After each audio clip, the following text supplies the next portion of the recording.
Next up, we have a panel coming up. I'll hand over to Alice Leaman, who is our Head of Operations at British Esports, for our Student Champs panel. As we pose the question to our panellists about the British Esports Student Champs, what does it take to compete in grassroots esports? Thank you. And panellists, if you want to hold your microphone, please, as well. Thank you.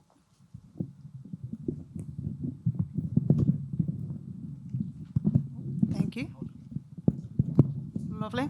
Hello, everyone, and thank you all for being here. It's really great to start kicking off these panels today.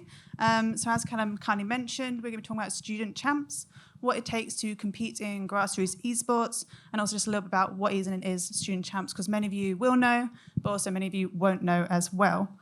So myself, I'm Head of Operations at British Esports. I've been around since all 2018, working with the champs, grassroots esports in particular, and really helping education centres understand what it is and how they can utilise it. So a quick overview of Student Champs for those who don't know. It's a national competition that we run at British Esports for schools and colleges throughout the UK. Students, aged 12 plus, get involved in weekly fixtures every Wednesday, 4 p.m. throughout the academic term. So this gives them a chance to compete in a variety of titles that are all team-based, age-appropriate, such as Overwatch, Valorant, League of Legends, and Rocket League, and really develop their character, their skills, and also get to understand how they can utilise esports throughout education and get them engaged in education as well. So there's tons of benefits we've seen so far already, and obviously many of my panelists would probably agree with me, such as communication, leadership, strategic thinking, also learning how to win and lose, which is very important no matter where you are and what you're looking to do in the future. And these are all transferable skills, so these students can take on what they learn for esports, taking part in these champs games, into whatever industry they go into the future. This year alone, we've seen 190 unique schools and colleges involved, which is way more than the 8 we started with back in 2018.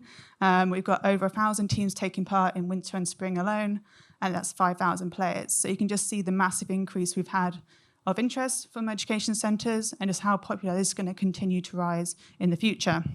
So I will stop talking and pass it to the panellists. So I'd like them all to introduce themselves as we go down the line, and just a little bit about your background and how you came to be involved in champs and esports. So Danny first.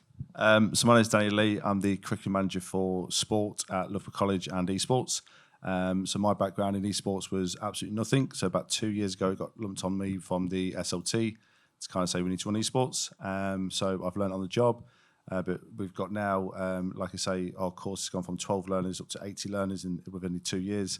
And it's my job to basically make sure that the curriculum runs well, but also the teams that we compete in the British Esports Spring Championships, Women's Championships, and all the other things we do with them, and make sure they run well, really.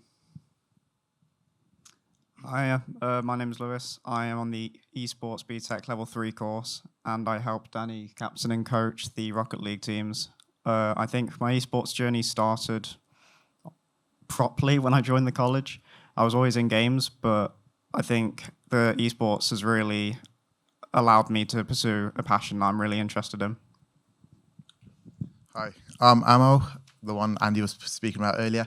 I'm from a little school called Colton Hills in Wolverhampton.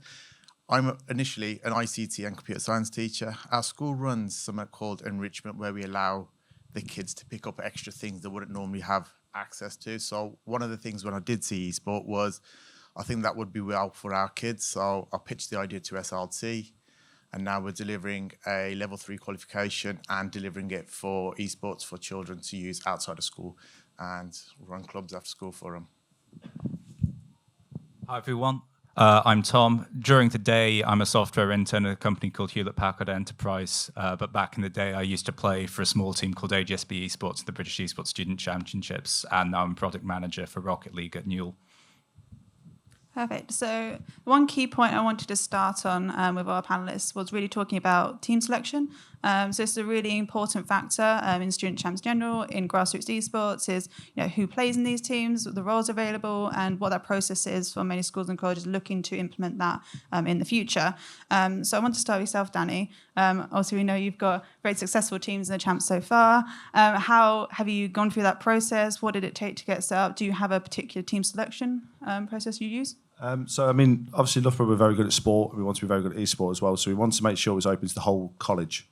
So it's not just people on the esports course that are doing it. We've opened it up to A-levels, engineering, hospitality and catering. Anything you do at the college, you can basically play and compete for the college. So we don't hold more or less trials in a sense. What we asked all learners to do is the first 2 or 3 weeks of term to come down, come and train, come and play and enjoy it.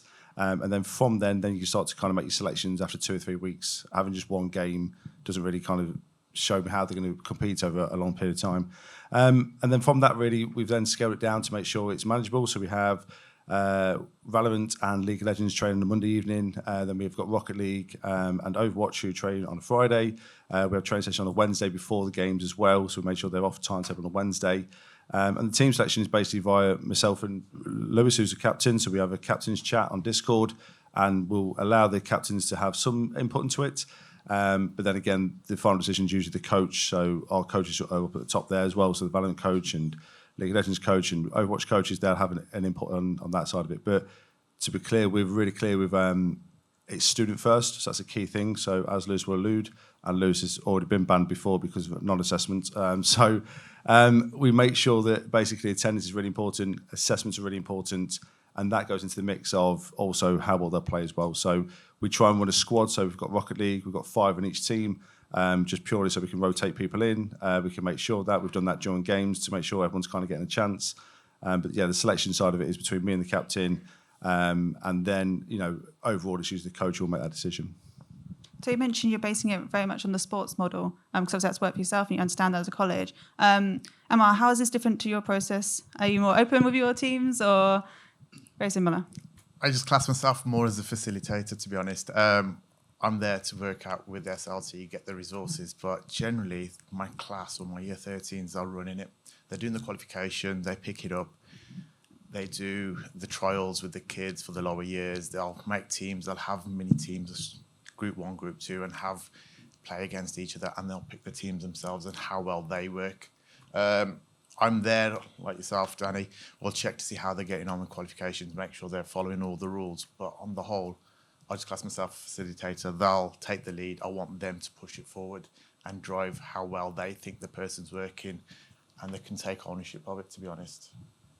And how have you all found in terms of the wider roles as well? So there's the core team, but then, like you mentioned, there's coaches, there's someone who wants to help with social media, captains. There's not more responsibilities just outside the playing. Have any of you found that this is quite popular, or have you tried to encourage this? So we're getting a wide variety of careers opportunities available for them to get experience in.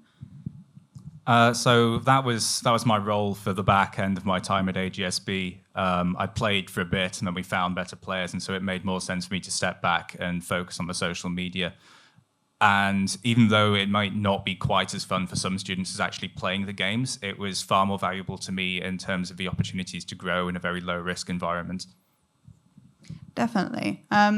I think that's the one key thing that we always try and push at British Esports is it's not just about the playing, it's the wider roles available. And of course, many of them would love to become a pro player, go on in that journey. And it is possible for some, definitely. Others, maybe it could be something they do on the side until, it becomes something for them. But again, the esports industry is so broad in general. There's tons of roles for students to get involved in, which is why it's great to see that so many of you are encouraging that in the classroom. So starting out from as well, there's team selection, but then there's also going back a process is what does it take to even get this set up? It's many hurdles can be made in terms of IT, getting the games running, in terms of finding the classroom space, having the staff to support, and then also student interest. So I think, Emma, when we had a chat originally, you said they had a few challenges on your side, getting things set up and running. What's your experience of getting set up and getting it running in your school? I think initially when you pitch it to SLT, it sounds like a great idea, but then when you actually sit down and say, by the way, we need X, Y, Z, and then you start putting figures to those resources, that's when they'll start to kind of step back a bit. We've got to where we need to be.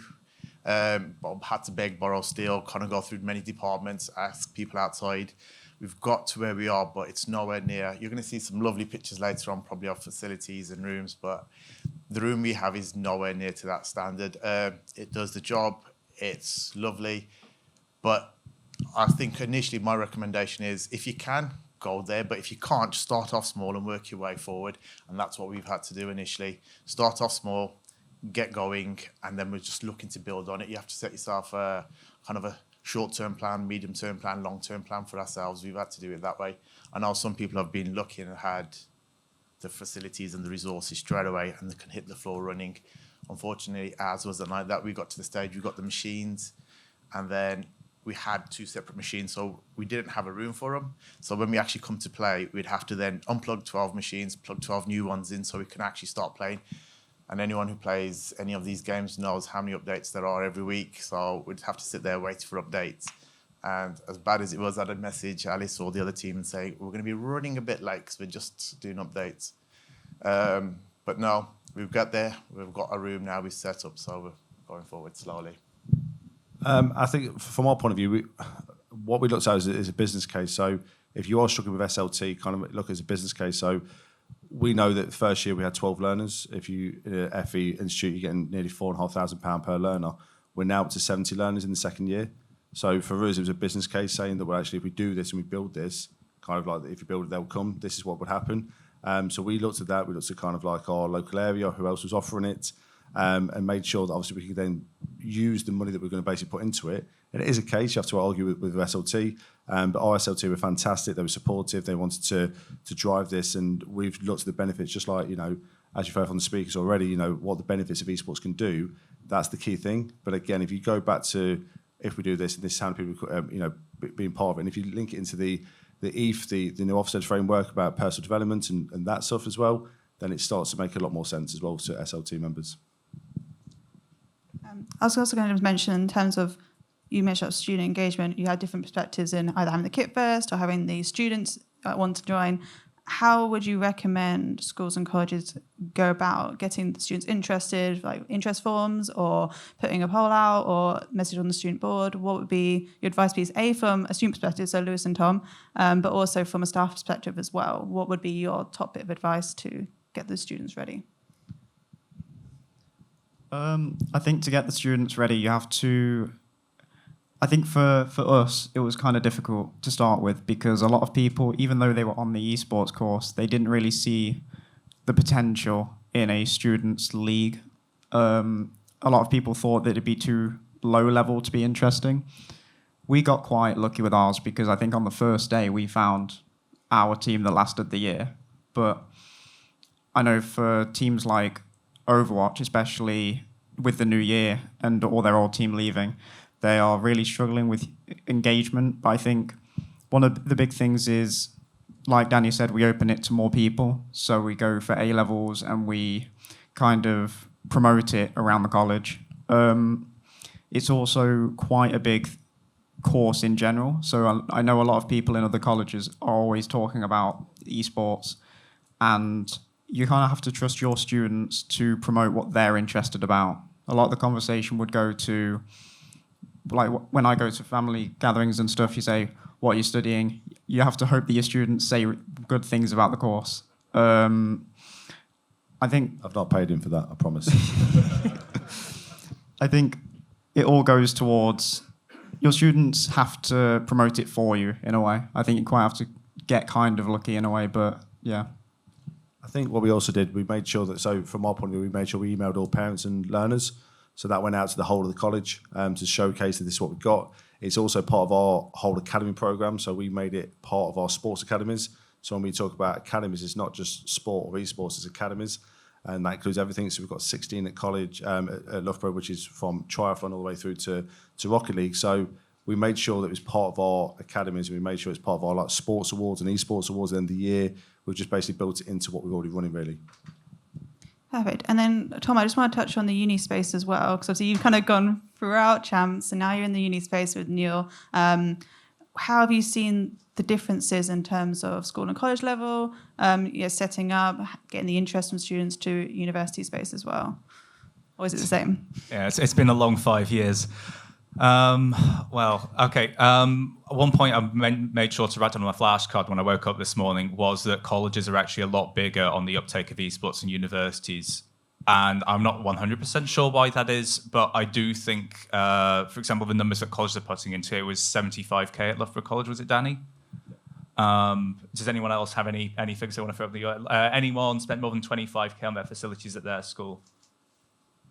Keep your hand up if it's more than 50. The vast majority. Anyone more than 100? Still a fair few.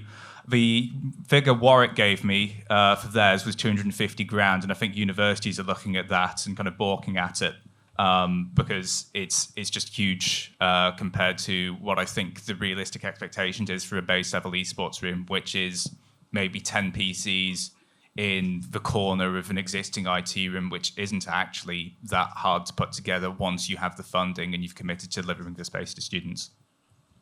So I think also you can link in with it. So we've linked in with Loughborough University. So Tom's at Loughborough University. So I managed to pinch Tom for last year to help us out with the Rocket League coaching. He kind of crossed that AGBS divide and came to the Lycans. We've got another learner who's at Loughborough University at the minute who's come in to help out the Valorant, helping out the content creation. So if you have got any university partners you can link with, I know that our Valorant teams are at the minute scrimming, so they're scrimming against each other to try and make that link between college and university a lot easier as well. But I think it's also reaching out to some, if you do have university partners near you as well, to see if you can join them a little bit more together. Definitely. So I think funding these hurdles in terms of getting kit ready is a challenge that we hear a lot, especially at Student Champs. And we always do recommend try and start small to begin with if you're just starting out. Like set up with a few computers in a classroom, see what the interest is, see how it goes, and then use that again as a case study to hopefully get more funding and hopefully improve on what you can provide for your students in the coming years. One thing on setup as well I do want to touch on is processes in terms of code of conducts, guidelines, student policies, social media policies. A lot of these things will maybe happen in esports teams moving forward in terms of what they should and shouldn't say, how they should represent their team. And that's very similar to representing your school and college online in these tournaments because these are official fixtures for your school and college, just like you would in a traditional sports match. So I just wanted to focus probably Amar and Danny again from a staff perspective in terms of we obviously have our code of conduct at Student Champs, but I know that many schools and colleges will have their own policies in place. Perhaps it's in regards to social media or Discord. So Discord, if you don't know, is like a free text and voice communication platform. It's very popular in gaming and esports in general. So we do utilize it, but again, there's very much challenges with that in the classroom space because not many schools and colleges will enable it on the network. So do you both have any advice in terms of what have you got set up already? Are you looking to introduce any of these sort of policies or what would you recommend?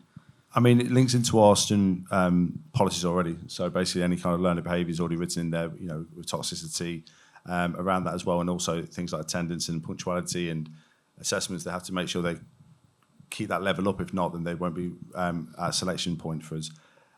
One thing we've made sure, so Discord, I never heard of it. 2 years ago, I had to download it, kind of look at it, but also lean on to your learners. So we learned something to a learner, a lad called Sam. Sam came in and I literally said, right, I need a Discord channel. I need you to basically create these rules, and we got these rules up, and then basically they had to accept that before they could even join the server.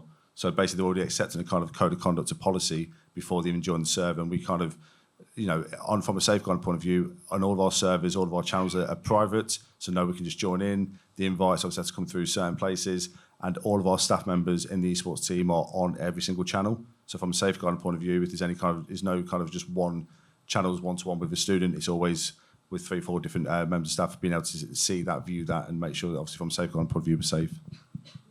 How would you, Amar, for yourself, have you found any of those challenges or are you looking to get anything like that, or does it link into your school policies as well? Pretty much the same. I worked well with the safeguarding officer. I had to sit down and say, this is the new kind of course, this is esports. And she was like, what was that? What is this? She didn't have a clue what esports is. You had to kind of explain to her. You then have to explain Discord, which is hard because like yourself, I've never used Discord, heard about it. And it's like, well, don't really use it. But amazing thing is the students do. Sit down with the students, tell them what you want, and they program it. I've got bots there telling you now if there's they'll stop people spamming, they'll do everything for you. You've got the code of conduct.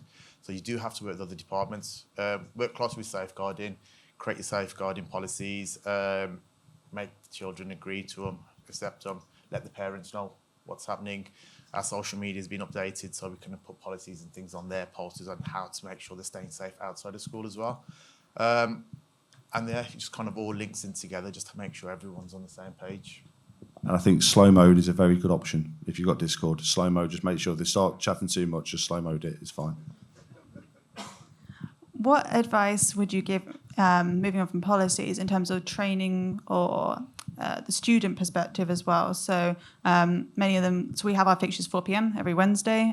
Some schools and colleges will introduce training, maybe on other days when the classroom is available, either before or after, depending on availability. I think, Lewis, you might have some experience of what's it like from a captain's perspective on, do you train with your team, or how is that for you? So we have our training on, I think, Friday from 5 till 6:30 every day. And I think it changes every week, depending. So if we lose on the Wednesday, we end up just we save every replay, and we look over it and we kind of discuss, with honest communication, we kind of discuss, this is where we went wrong. Say, no, someone didn't have confidence to go for something, they missed, didn't work out, we lost. We go over that quite a bit, but we never lose. So I think... Don't say that, we're playing later. But the main thing we do is, for Wednesdays, I think, is where we try and train most, because it's in preparation for the game. For Fridays, it's kind of, you come in and you do what you want. Because we trust you to train. So if I went in and wanted to train a certain thing, I'd go in and train that. And we'd understand. But for Wednesdays, we'd replay review it. We'd go into any kind of ranked together to keep practicing. But with training as a captain, you need to make sure people are working on what they are weak at. So for the first year, I know for me, at the start of the first year, I always did what I was strong at, just to try and show off a little. But then that kind of caught up to me because there was a lot. There was a time where I just couldn't hit a thing, and I was like, why? And it's because I was training what I was strong at, not what I was weak at. So you have to kind of keep on your team. But from a captain's point of view, it's more about trust and freedom for us, I think. I think also training's important. So, I mean, Lewis will tell you, Lewis, what time did you train last year? 7 a.m. in the morning. 7 a.m. till 8:30. We have it across the college, and that's all academies. So whether you're playing football, Rocket League, we have 7 a.m. morning training sessions to 8:30. And people said, oh, no one will turn up. We had 24 people. I mean, Tom was there. Everyone, and to be fair, the learners were there before me at 6:30, ready to get into the esports room. So I think you can make your training sessions work around your curriculum. We don't try and take them out of curriculum. You know, student first, always the case. So again, with the training sessions, I appreciate staff time, and that's the key thing. But we can train in the morning, we can train in the evenings, and the Wednesday, and it's just trying to play back the time and see what works best for the students. So we were honest with them and asked them kind of when they were best for them, and that's why we come to the decisions. I think it's really important because just like in traditional sports, the chance to represent your school and college, but then also take it seriously, like with training, making sure they're improving their skills that I mentioned earlier. And like I said, learning how to win and lose and highlighting where you've gone wrong is a really important skill to know.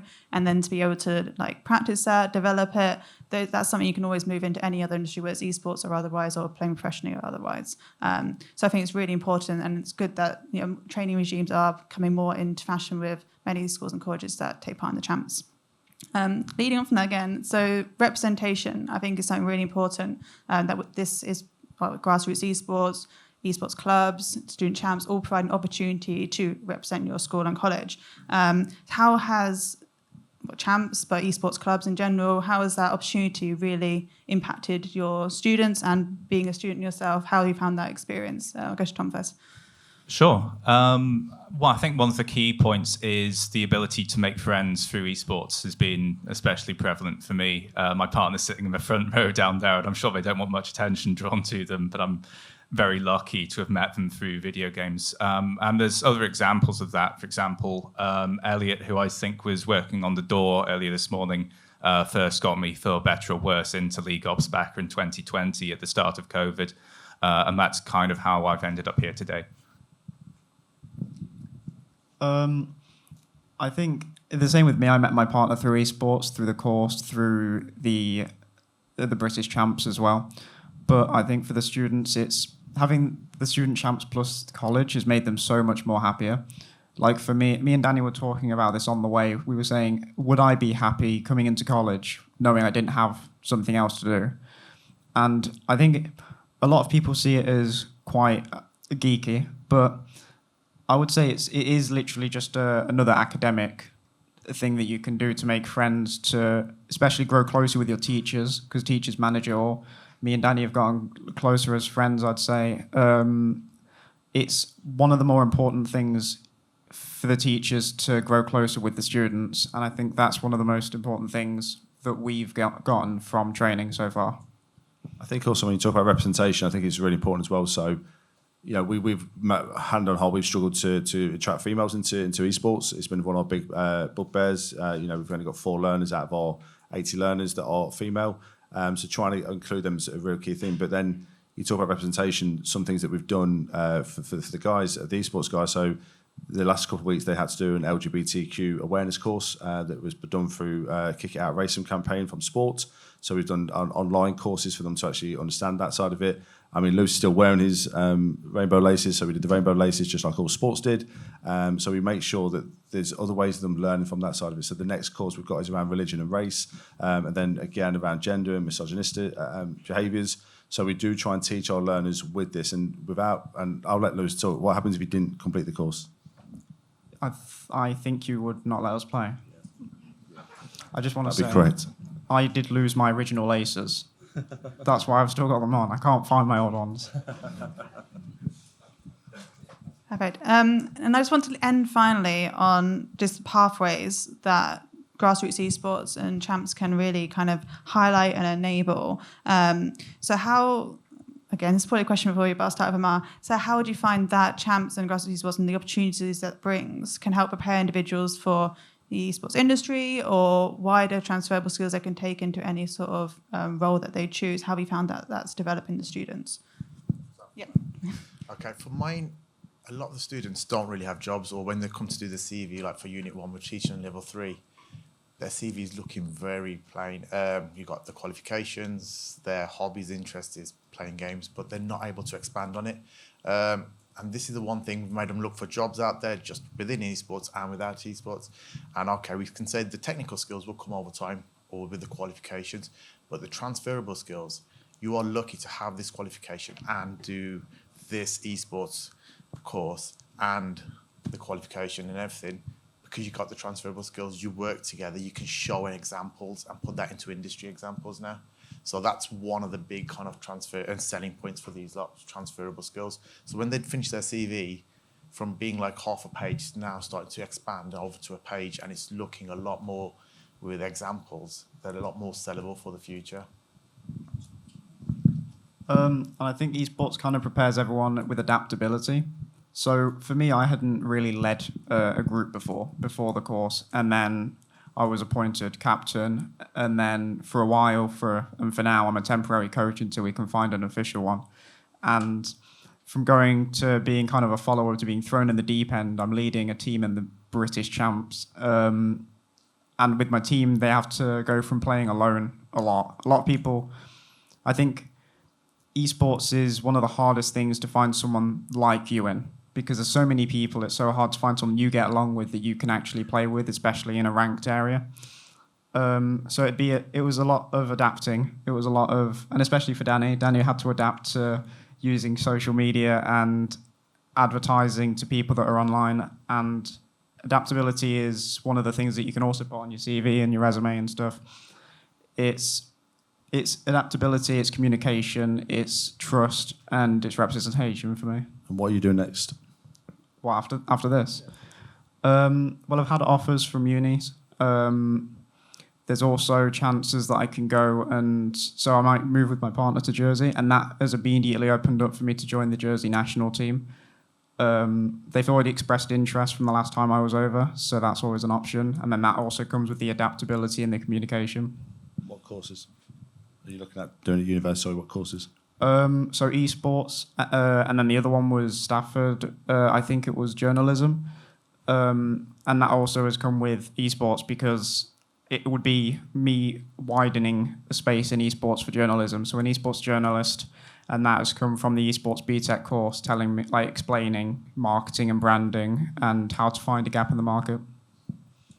I understand the timer next to me is rapidly approaching 19 seconds over, so I'll try and keep it brief. But without question, the skills I've learned through participating in esports in the student championships, without them, I would not be currently doing my placement at HPE. I would not be the product manager at NUEL, and I would thoroughly recommend to any new teachers in the audience today that you bring this up to your SLT as soon as you can.